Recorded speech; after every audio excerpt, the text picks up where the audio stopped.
Hello guys, today we have one more success story. His name is Sharif Pujar, and he is also very hard success story. And he passed B1 and he is processing on B1 with the Shashi Deutsch Delights Institute. And he studied with our institute. We'll see his process and how he is experienced in this institute. Okay, let's go. Good evening, sir. Good evening. My name is Sharif Pujar. But ನಾನು German language ಕಲಿತಿದ್ದು 2024 but ನಾನು ಕಲಿತಾ ಇದ್ದಾಗ ನನಗೆ totally ಯಾವ ರೀತಿ achieve ಮಾಡಬೇಕು, ಯಾವ ರೀತಿ ಗೋಲನ್ನು ಮುಟ್ಟಬೇಕು ಅನ್ನೋದ್ರ ಬಗ್ಗೆ ತಾವು ನನಗೆ ಸಪೋರ್ಟ್ ಮಾಡಿದ್ರಿ. ಮತ್ತು ಅದೇ ಅಷ್ಟೇ ಅಲ್ಲದೆ ಸ್ಟಡಿ ಟೈಮ್ದಲ್ಲಿ ಇಂಡಿವಿಜುವಲ್ ಆಗಿ ನನಗೆ ಕೇರ್ ಮಾಡಿದ್ದೀರಾ ಸರ್.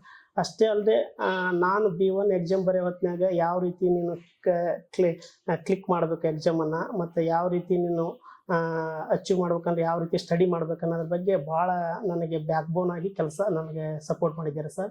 ಮತ್ತು ಅಷ್ಟಲ್ಲದೆ ನಾನು ಆಫ್ಟರ್ ನನ್ನ ರಿಸಲ್ಟ್ ಬಂದ ತಕ್ಷಣ ನನ್ನ ಪ್ರೊಸೆಸ್ಗೆ ಹೆಚ್ಚಿನ ಆದ್ಯತೆಯನ್ನು ಕೊಟ್ಟು ಆದಷ್ಟು ನನ್ನ ಬೇಗ ಕಳಿಸ್ಬೇಕಂತಂದ್ರೆ ವಿತಿನ್ 2 ಮಂತಲ್ಲಿ ನಂದು ಎಲ್ಲವೂ ಪ್ರೊಸೆಸ್ಸನ್ನು ಕಂಪ್ಲೀಟ್ ಮಾಡಿದ್ದೀರ ಸರ್. ಗೈಡೆನ್ಸ್ ಆಯಿತು, ಸ್ಟಡಿ ರಿಗಾರ್ಡಿಂಗ್ ಸ್ಟಡಿ ಆಯಿತು, ಮತ್ತು ನನಗೆ ಎಲ್ಲ ರೀತಿ ಎಜುಕೇಷನ್ ಸಪೋರ್ಟ್ ಆಯಿತು. ತುಂಬ ಹೆಲ್ಪ್ ಮಾಡಿದ್ದೀರಾ sir. However, it is a very hard study and hard struggle to fly to Germany. And today you are flying to Germany with a very good influence. And okay, sir, all the best Thank for you your so future much, life, sir. sir. Thank you so much your support, sir.